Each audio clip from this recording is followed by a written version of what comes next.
Oh my gosh, the Warriors are up 3-1. Now, here's my question. Are the Warriors actually contenders? And here's another question. Are the Rockets done? Here's my reaction.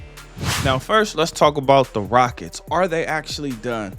Well, I believe they are. And the reason why I believe they are is because they're down 3-1. Now, in addition to them being down 3-1, I also believe that the veteran leadership of the Warriors is actually better than the leadership of the Rockets. Now, with the Rockets, we know where the leadership is coming from. It's coming from the coach. Now, the reason I'm saying this is because this was actually a lottery team before the coach got there. The coach was the major change for the Rockets. So it's going to be interesting to see.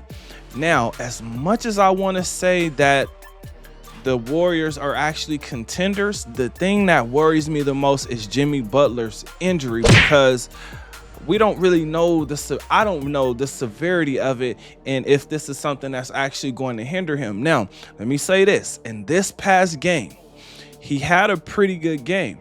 Now, I'm also going to go ahead and say this. This was the series that I wanted to see outside of my Lakers.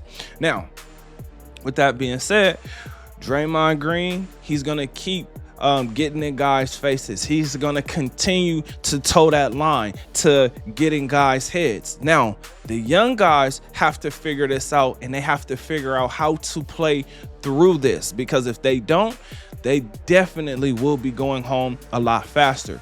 Now, again, as much as I'm saying that the Rockets are done, this really depends on Jimmy Butler, because Steph Curry, he didn't have a really good game. Now, when I say a really good game, we're used to the Curry flurries, meaning he's knocking down threes.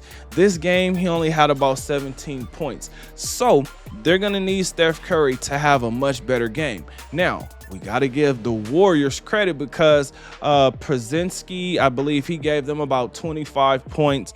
Buddy Hield, who's now on the court, and I would say thriving, he gave them about 15 points. Now, the Rockets have a real issue, and this is why I believe that this series is over.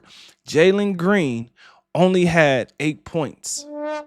The team lost by 3 points, but their star player, being Jalen Green, he only had 8 points.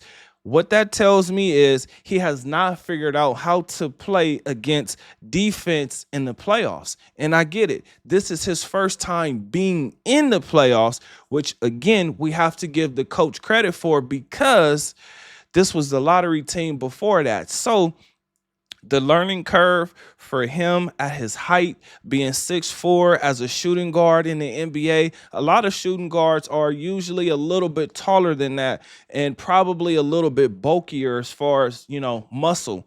So this is something that he has to adjust to, and I'm not making excuses for him. This is the matchup I wanted to see. We got high-flying, super athletic Jalen Green along with the young Rockets versus the best shooter ever, Steph Curry, out there with the handles, shaking people up. And then he has his teammates. Now, the major difference between these two teams is Draymond Green, Steph Curry are used to playing in the NBA Finals and actually winning.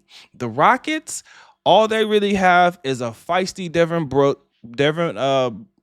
Dillon Brooks and Fred VanVleet, who won an NBA championship with Kawhi Leonard, who was with the Raptors for that 1 year. Now, just like the Lakers series, I believe that the Warriors will probably end this series in Game 6, and I'm comparing that to my Lakers, who are doing terribly against the Wolves. We'll see what happens tonight, but I'm seeing, kind of the same thing where there's going to be a lot of fight. These guys are going to be fighting and playing for their playoff lives.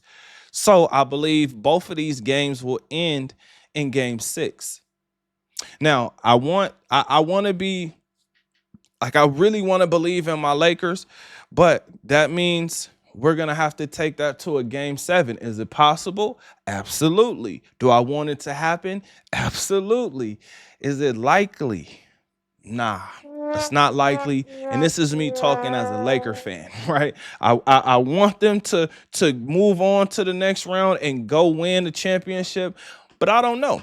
JJ Redick has to do a better job coaching. But before we get too distracted with the Lakers, we're really talking about the Warriors here in this video. So it's going to be interesting to see, how does Jimmy Butler continue to recover from his injury? Is this going to hinder him? Is he going to be at full strength? Because this is the key guy that they actually need. Now, I also believe that Steph Curry is going to have one of those flurry games where he's going to have a game where he's knocking down threes. Now, this is going to help. The thing that will help Steph Curry is his teammates. If his teammates are able to knock down shots or drive and get to the basket or cut, this will open up things for Steph Curry, which, like I said before, I'm here for it. This is what I want to see. This was the series outside of the Lakers that I wanted to see. But I got a question for you. What do you think? What do you think will happen with this series? Do you think the Warriors will close them out in Game 5 or in Game 6? Or will the Rockets take them to a Game 7? Comment your thoughts under this video. Thank you for watching. Catch you on the next one. Peace.